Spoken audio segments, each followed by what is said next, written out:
Общински съвет. Болка в кръка преди година променя живота на слънчевото и усмихнато момиче. Съмняваха се за някакво увредено сухожилие, но оказа се, че с сухожилието всичко е наред. После при невролог ни изпратиха. Истината е по-жестока – тумор в кръка.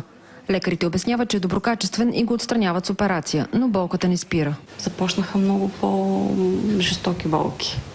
И тогава вече казаха, че наново е пораснало. Това, но е с много по-голям размер. Оказва се, че туморът е злокачествен, а лекарите съветват кръка на Ади да се ампутира.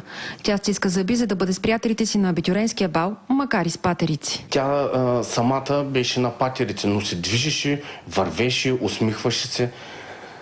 Докато сега вече нейното състояние, за най-голямо съжаление, е много тежко. Ади постъпва за лечение в Израел, а след химиотерапията лекарите предлагат на родителите отново ампутация.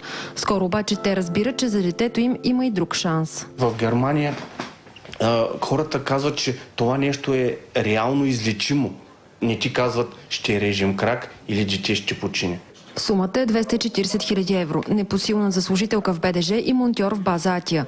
Надежда им дават приятели на Ади, както и напълно непознати деца, които подемат кампания за живота й. Тя е страхотен човек, усмихната, лъчезарна приятелка.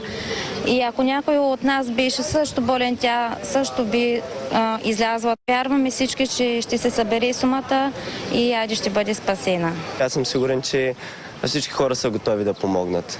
Всеки ден е важен за Ади, която мечтае просто да има утре. За BTV новините от Бургас, Лора Стаматис.